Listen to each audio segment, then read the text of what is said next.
So, hello everybody, welcome again to the Agile and podcast. You're here with Temi, your ever excited host, and I have with us a special guest. We have Louise Farrow. She's an SPC. She's a Scrum Master, accredited Kanban mind professional. She's an SPC. She's an Agile coach. She's an Agile transformation guru. She's here to share her experience, and she's been in this for a while. We've had a bit of a conversation, and Louise comes with a wealth of experience, knowledge. She has what I'll maybe even call maybe even some battle scars. She's been in the game for a long time. So thank you very much, Louise, for joining us today. Do you mind introducing yourself to our listeners? Okay, well, thank you for having me. What I would also say is, but when I introduce myself, I just say I know stuff because I have I been like that. been around a long time, and my roots in Agile go back a really, really long way, and I don't really know any other way how to work. Mm, It's that transparency, that asking, because for me the litmus test is always, well, what do the users say? What do your mm-hmm, customers say? If they're mm-hmm. not saying this stuff works, what then you're barking up the wrong tree. And it's very easy to be isolated, especially if you work in IT, because I've been around IT a really long time, because I'm originally a mathematician, but when I graduated, it was a case of I wouldn't have anything to talk about down the pub if I hadn't gone into IT. So, Yeah, I so can that's how imagine. yes, that's how I come at it. But I come through a very traditional background: quality assurance, ISO 9001, quality assurance that wasn't testing before testing became synonymous with quality, Mm-hmm. and also originally as a developer, because that was my first job. I was employed as a software engineer, in ship classification. So it's been a journey. I mean, I got out of development because I was never going to be an amazing developer. You have to have a head to be a coder. I'm very structured, but I'm not. I couldn't code amazingly. There are people who are better coders than me. Mm, So I moved to things where I had more of a strength, and that was more around the processy end of things. So mm-hmm. facilitation, all that kind of stuff, which eventually led me into becoming an agile coach, because when I was looking around at other things to do, a lot of my skill set sat in the agile coach area. So, Okay. but I come at it from a methodology point of view, because I spent a very long time looking after a change framework for a large bank. So, Mm. you know, which is why I have a little bit more knowledge of testing than the average person, because we had a whole section on testing. Wow. Also, like risk, because you really know it, because although we want customers are central to a lot of what people want to do with products Mm, these days, but there's also that idea about how they also want products that are safe and stable, that always work. So, and that brings you to things like risk, security, even AI, all of mm-hmm. these things. So, and it's how do you pull all of that stuff so that you can build the products which are done in a safe and effective manner and meet the customer need, because there's no point in building them something which you think is like really amazing, but actually they're They not will going to need. do the, if they're not going to use it, what's the point? Yeah, yeah, yeah. Very true. And thank you for that. Thank you, and welcome again to the podcast. Thank you for giving us a bit of your history. When before we started recording, we talked a little about the fact that you started doing this stuff before the Agile Manifesto. I want to dig into that. So tell us what you were doing at that time, and then also I want to hear what your thoughts are regarding the state of Agile in today's world. Well, in old money, agile, pre-agile was rapid application development. And in the late 90s, around that time, it was clear that the way that you ran traditional projects, because you only ever really ran a project if you had enough things to do it. And sometimes you would have a whole big thing, but very often there'd be small things that you would then clump together and turn it into a project.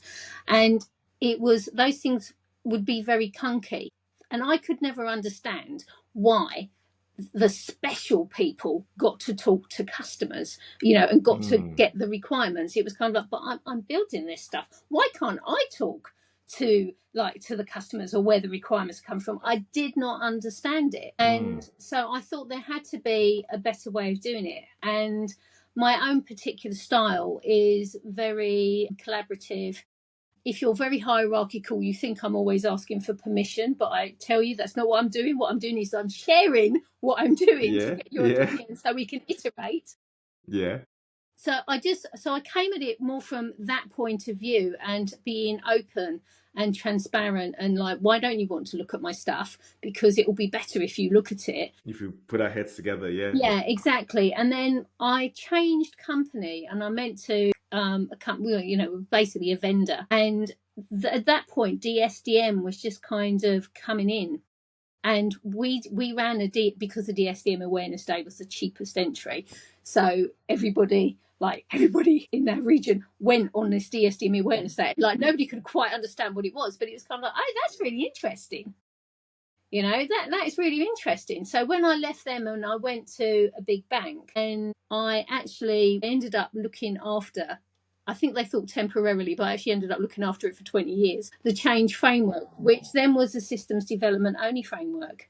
And so I had these ideas in my head and I thought, well, why don't we try and build this stuff in there? And around 2000, because I was familiar with DSDM, I actually wrote our first agile content, which was structured time boxing. So, which I'm pretty certain they took out of the framework, but it was that start of that idea that like you built things to a time boundary. What could you do effectively in that? And if you were In familiar this with time. structured time, with time boxing, then there was this bit at the end where it was like, okay, we were going to do all this stuff. We've now got this amount of time left. What are we going to do to make it workable? So you didn't keep building stuff, until because you would still end up with stuff which wasn't tested, that didn't work. What you wanted a working product at the end of that time box. So you spent time at the end consolidating what you had that worked so that you had something that would be usable.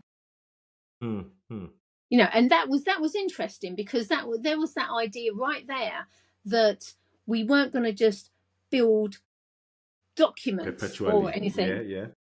We were actually going to have something that people could use and poke and toss upside down. And that was really, really exciting.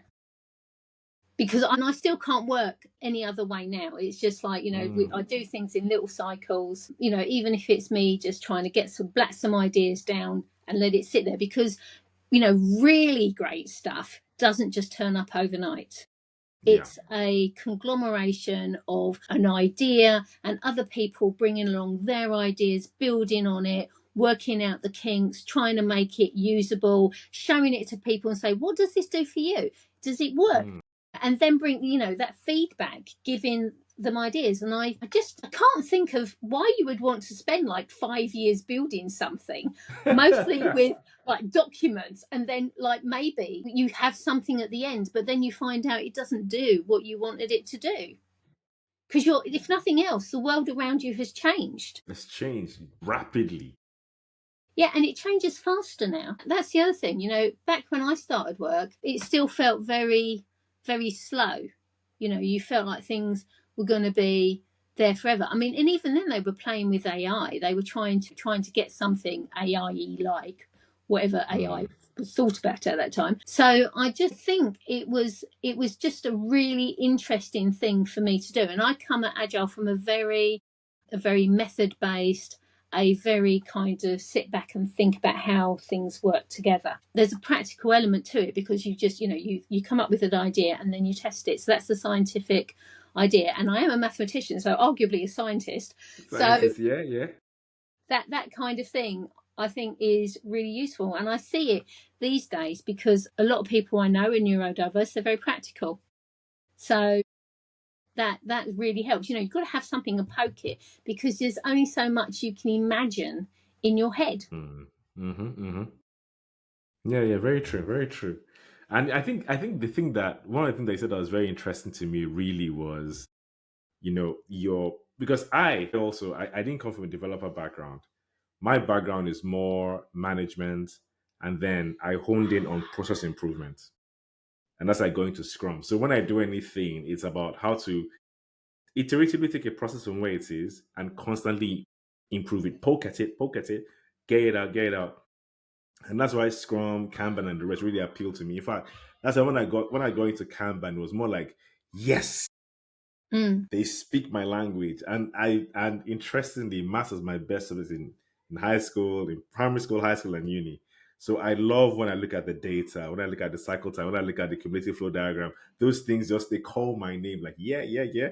I can see what to improve. So it's interesting, like you said, everybody's come from different angles Yeah. and then applying the same principles to work. So fantastic, fantastic. Yeah, but that's the power. That's the power of intellects coming together and building Mm. something together. Because human beings, we're tribes. We like tribes. So, if we can build something together, that's great. The key thing is not to get stuck in this is how it's always been.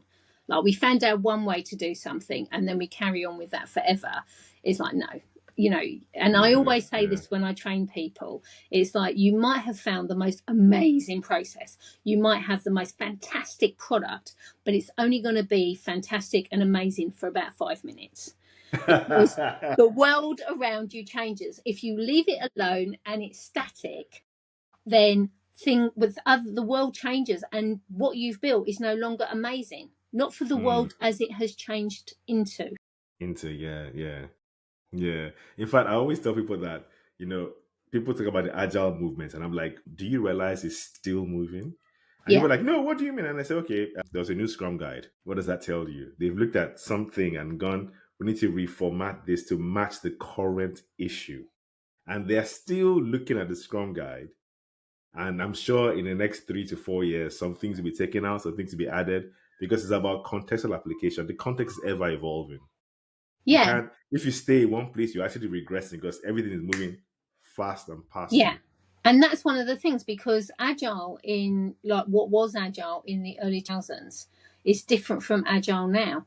Mm, This idea that we have of persistent teams, cross-functional teams, but mainly persistent teams, we didn't really have, in the early days, interesting. because Yeah. because a lot of it was built out of small teams. It was like Mm, extreme programming, so it's the programming team. It's the Scrum. It was a small team. That mm, idea that you might need to cooperate with other teams, so starting to scale, didn't come along until a bit later. And then, because when I was originally trained in scaled agile, there was this idea that you didn't need to scale until you hit about 4 or 5 teams.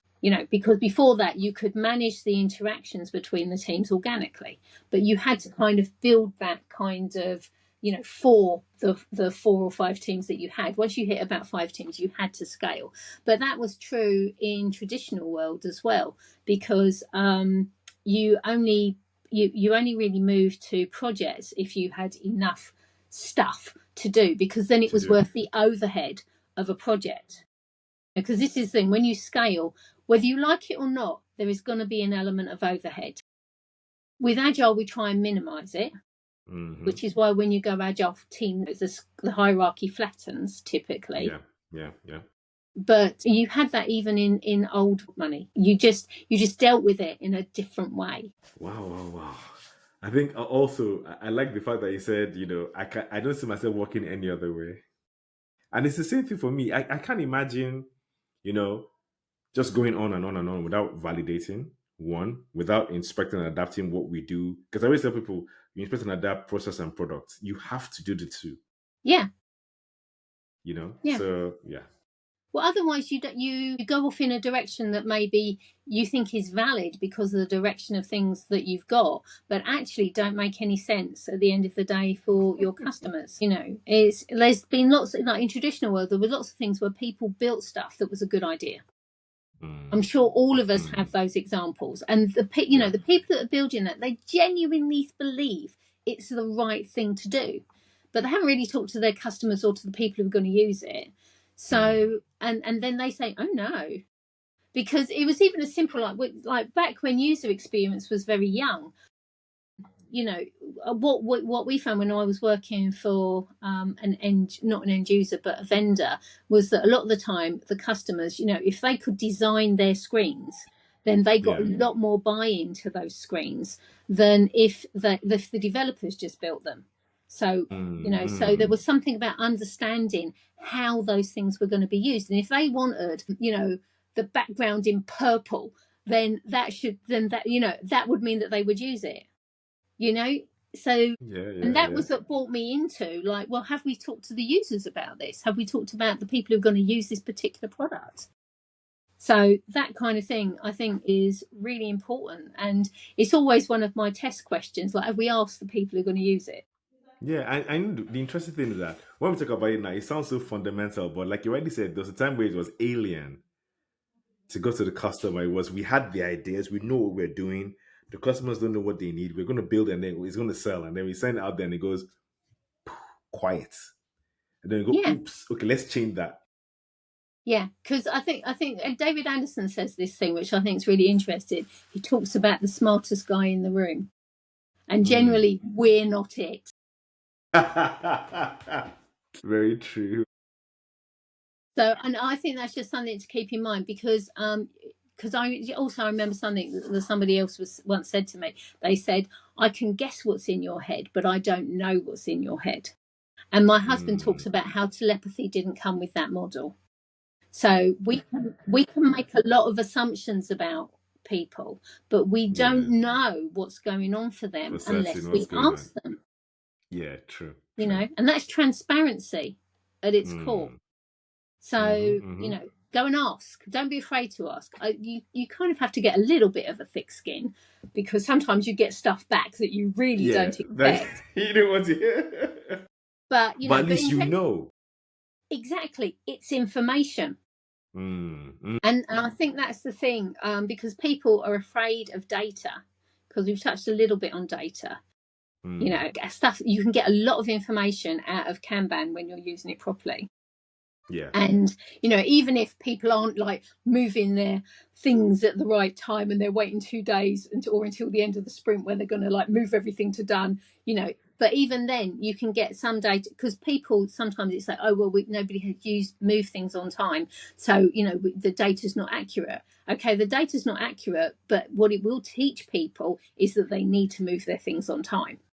Yeah. So even if you know the data is wrong, sometimes it's really useful just to talk about it.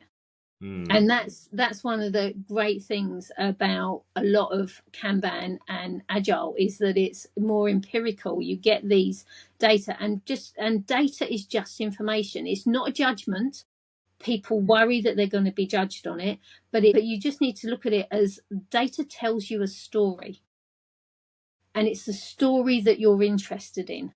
mm, mm. Not whether people are good or bad. We don't care about that, because we now have villains that we love. Like, look at Darth Vader. Well, so you can turn these things on his head. Fundamentally, all this is information, Yeah. and when people trust you, or you've got a psychologically safe environment, when they're quite happy to just put all of their data out there, even the Mm. stuff that maybe shows that they've made mistakes. Yeah, yeah, yeah. True, true. And like, I think how I might tell people about data, I always tell them that it's like looking at the mirror. It's just a clear representation of what you see. So it's now up to you to decide yes or no. But you get to do something because, like I told someone, it's like you have a stain on your shirt. When you look at the mirror, you're going to do something. It's going to force an instinctive action. So if you have, and that's why like I always tell people that okay, so in my own Kanban way, whenever I do a retrospective with a team, I have what I call the objective and subjective retrospective. The subjective being what went well, what didn't go so well, what can we do about it. The objective being okay, let's look at, for example, let's look at cycle time histogram. That ticket that took the longest, what can we do to prevent it? The ticket that took the shortest, why, and what can we do to continue it? So it's data that we're looking at. I'm not asking anybody how the sprint went. We're looking at the data is there. It tells us how the sprint went. So we take Yeah, two endpoints and then we bring actions. Same way I look at it, because like I said, I love numbers, I love data, I love metrics. So they call my name and they sing it very sweetly. So I'm always looking at okay, because in the end, when I look at it, when you look at the mirror and you're able to make an action, you see yeah, something, make an action, you've improved the state of affairs. It instinctively brings improvement action out of you because it just maybe it's just my head, but there's just something about when I look at the data and I'm just like, okay, I see what I need to do. yeah. And that's an interesting thing, because there are some people that find data and numbers really difficult. And this one of those things that I say to people, I know you find it difficult, but you've got to learn to cuddle the numbers, because because these things would, which is why I talk about narratives and stories with what data is telling you. And you have to kind of train people, or at least explain to them, like, if we're looking at this set of data, this is a good thing. So if it looks like this, it's good. If it looks like that, it's not so good. So it's because that some people just find numbers very, very difficult. And that's because maths actually has a really bad rep. It's like, it's only clever people, and I'm not clever, so I'm not good at that. And I just think we have to change our viewpoint on that, because actually our bodies do maths every single minute of the day. Every single day, yeah. Our I even body. tell. Go ahead. Yeah. No, go on. Sorry, I thought No, you but made your point. like your body is calculating things when you move. Like if you're trying to cross the road at the wrong place, but you're trying to avoid the cars. Your body is actually making calculations all the time. So we are natural mathematicians, but actual maths, some people find very, very scary. Yeah. So one question I have, or one of my questions that I have like two other questions. But in the time of your experience and all that, what was your biggest wow in your agile journey? Biggest wow in my agile journey. Well, I can tell you my biggest wow in my agile journey for scaled agile. It was the realization that you didn't apply it across the whole organization as it was written. And that was about understanding about portfolios. Because, when I was first looking at it, I just thought, oh, well, we could just apply this for everything. And it was without understanding that really we were talking about portfolio. So this idea at the top, because I was used to very hierarchical things. So the idea was that when you went up the hierarchy in the process or in the framework, that just applied across bigger and bigger things. And yes, it does. But SAFE isn't telling you, unless your organisation is much smaller. I worked for large organisations, that it wouldn't necessarily describe your whole organisation. So the light bulb moment for me was that no, we were talking about multiple portfolios across our large organisation. It was like, oh, okay, that was quite freeing. But you don't kind of get that when you initially come to that. It took me quite a while to understand that, and also because I spent quite a lot of time reading bits of the website. So you take your own paradigm and you apply it across things. And this is one of the another light bulb moment for Agile for me, is that when most people move from one thing to another, so your model changes for some reason, you automatically look in the new model for the thing that you used to do in the old model. Yeah, true. And the thing about moving to Agile is that sometimes those things are there, sometimes they're kind of split across a number of different things, and sometimes they're not there at all because you're doing something different that achieves the same aim. So there's an understanding about what are you trying to achieve, which sometimes people don't answer, because you've probably seen a lot of the time people will talk about, well, we're doing agile, being agile, and agile is an end in and of itself. But agile is actually a mechanism to improve efficiency and effectiveness. If you want to pick something else, pick something else. But if you want to pick agile, you have to understand what makes it work. Very true. Like it's a tool to achieve something. Yeah, exactly. And if you don't understand the thing that you want to achieve, then how do you know you're picking the right tool? And then when you eventually deploy the tool, how will you know you got it? Yeah, it's because it is transformational. Because these days we took, because there's a lot of agile where it's like, well, we give them a tool, we give them some techniques and some processes, and then it will be all right. And what if you talk to a lot of agilists, they'll go on about the mindset and about how the mindset needs to change first. Except that actually the thing that we start with, because it's easy and it's cheaper and it doesn't take as long, is we want to use a new tool. So, do you know what I mean? So there's an element of, if we use the tools and we give the right support, then the mindset will come. But we have to have those open, honest conversations. And this is where, like Lisa Adkins, coaching agile teams, which is another thing. If you're an agile coach, it's the coaching element. Like, when do you coach? When do you mentor? When do you train? When do you facilitate? When do you just, share your very particular experience that can help somebody? But when you talked about holding up the mirror, professional coaching is about holding up the mirror to somebody and say, well, did you hear yourself? This is what I heard. What does that mean to you? Because very often we talk about things, we say things, and we don't understand what it is that we're saying. And when we're talking about transformation, it's these individual heads. Yeah. We're trying to move an organization in the same direction, but that organization is full of people, and everybody's head is different. Everybody's context is different. Everybody's family is different. Their work family is different. The work that they do can be different, even if they work in the same department. So that's what we're working with. And you can do things like create an organizational culture. But if you work in a large organisation, there's an organisational culture, yes, but then there's pockets of sub-organisational cultures. Yeah, exactly. Different cultures in the midst of the organisational culture, yeah? Yeah, and sometimes those have been conflict.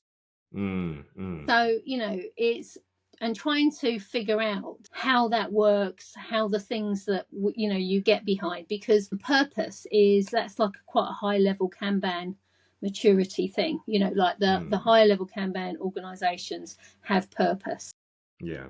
You can actually have an organization which has bought into purpose, but probably isn't very high on the Kanban maturity scale because of some of the practices that go on. Some of the practices are still, Yeah, but purpose is one of those things that bind people together. And even if it means something a bit different to people, the purpose is what helps. And you get a lot of cynics that go on about, well, if we have to specify out what our mission is, then it's not going to work. But do you know what I mean? But I am actually a fan of writing stuff down and then because it unifies people. It does, and you put it on a little card and you laminate it and you carry it around and it sounds a bit excessive.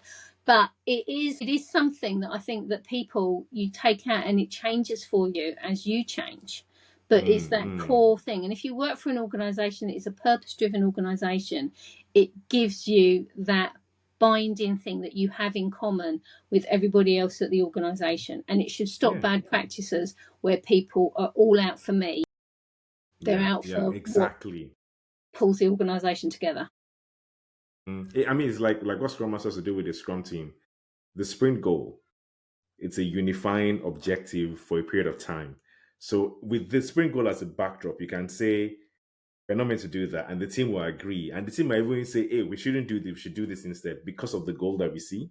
So same thing with the purpose. It becomes, this is what we're all working towards from different angles of the organization. So you can then, by that, if that's clear as an agile coach, it can help you to encourage the right practices, the right culture, and obviously the right outcomes. Yeah, exactly. And I don't think it can be underestimated because it's why we're here. Why do I get up in the morning and go to work? And then the thing is to understand as well, it's okay for people to just turn up and just, do their work, get paid and go home. That's okay. Some people don't want to buy into the bigger purpose. Yeah. That's okay. But what they need to do is behave in a supportive way that will support the overlying purpose. Very true, very true. Wow. Okay, so another question. So I call this question the time machine question, right? Okay. Which is, if you had the opportunity to go back in time to meet Louise 23, 24, 25 years ago at the start of your agile journey, what will you tell yourself based on what you know today? Be brave. Be brave and give it a go. Because I think, when I look back, I maybe wasn't as brave as I could have been. And also, got to remember, I started work at a time which was possibly slightly more restricting for women. Like women, women in IT, that was a boy thing. It wasn't, it wasn't really. It was a boys' club.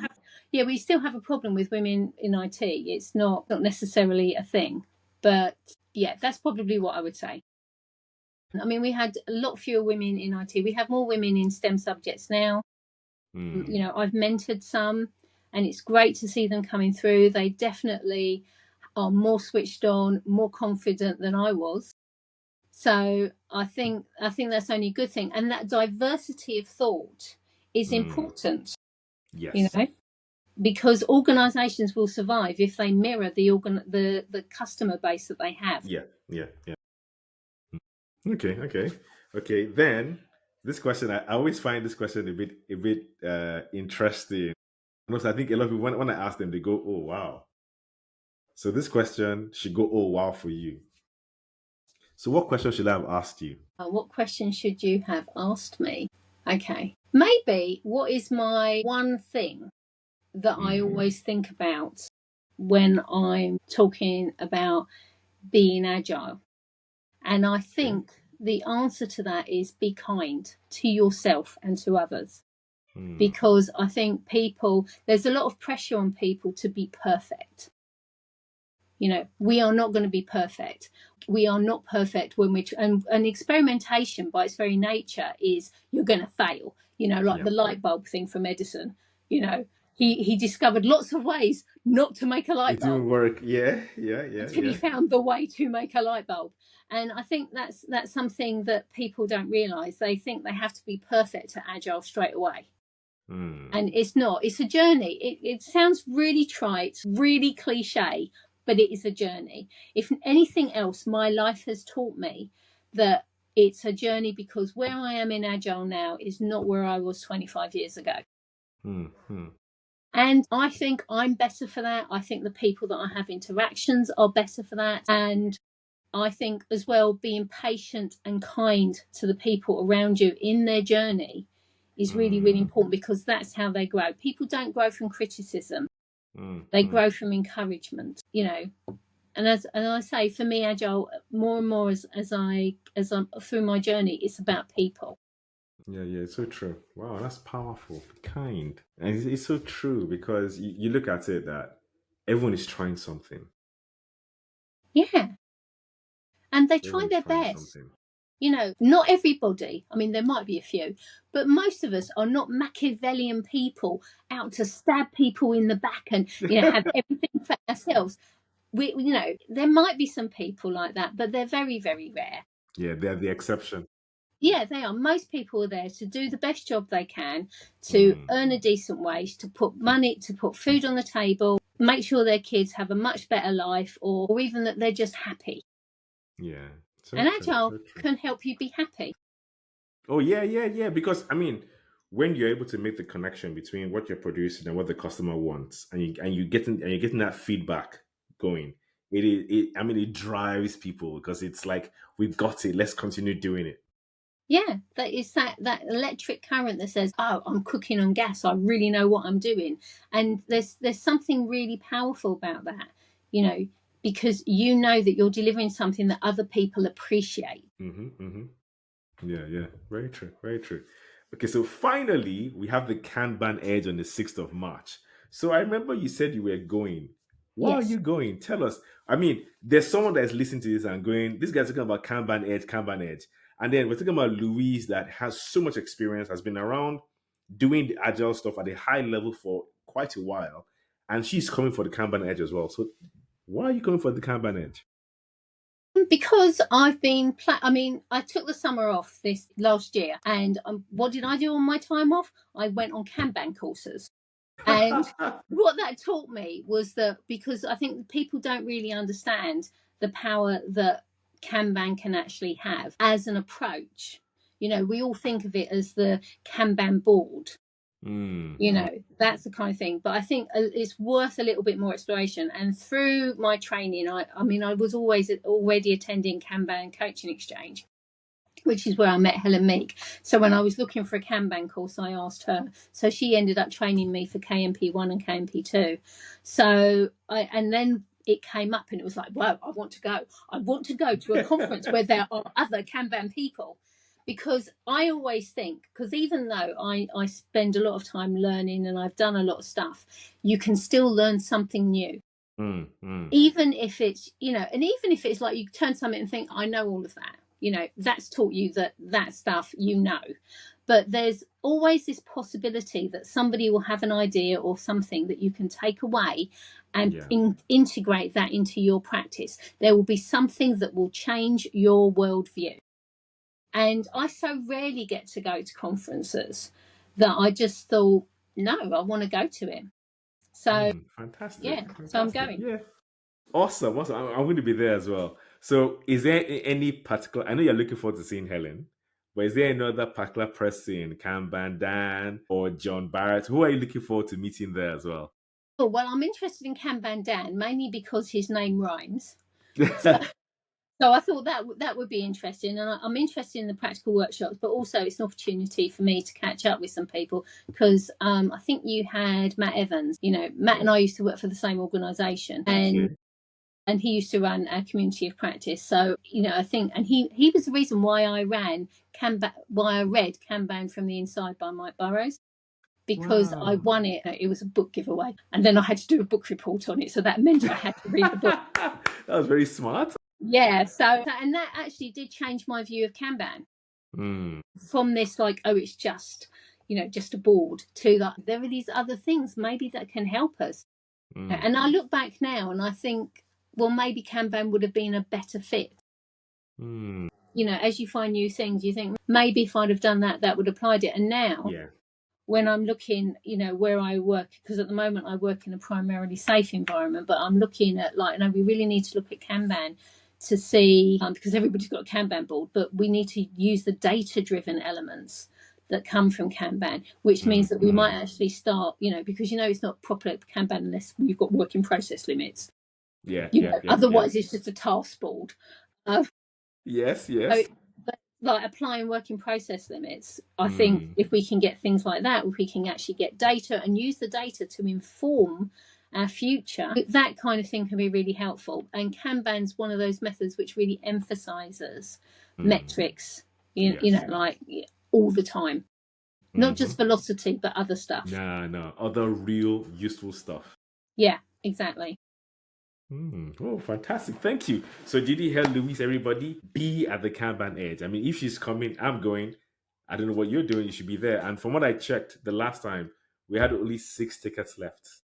Yeah. 6. So yeah. Okay, and I'll be there. So just look for the short woman with purple hair. Okay. And then final question. If you had all the Scrum Masters, imagine this scenario. You are at the Wembley Stadium, and then they call you forward, and all the Scrum Masters in the world are seated in front of you. All the Agile coaches, everyone in the Agile community. What will you tell them? What will I tell them without upsetting them? Just keep being curious. It sounds, again, it's another try, it's a cliche, but it's true because, and don't sit on your laurels because we all think, you know, nobody is ever a finished article. Even people that are very close to finished are not the finished article. I've been around for a really long time. I'm always learning, I'm always changing. I'm not the finished article. There's a core of me that was probably the same all the way through my life, but a lot of the things around me, around, you know, the person I am, have changed. I think I'm a lot nicer now than I was when I was younger. So I see you took your advice, be kind. So you're now nicer, Yeah. Okay, fantastic. Thank you so very much. It's been fantastic having you on the podcast. I really appreciate your time. I know it's in the evening, but thank you for sharing your experience, your knowledge, your insights, and your just sharing yourself with us. So thank you very much, Louise. And it's been fantastic having you on Agile Wishes podcast. So thank you very much, listeners, for listening today. And I trust I've had a fantastic time. I wish, in fact, we had conversations before we started recording, and I was like, I wish I recorded those as well. Louise knows her stuff. So thank you so very much, and have a fantastic day, everybody. Thank you, Louise. Thank you very much for having me. We've had a great time. Welcome.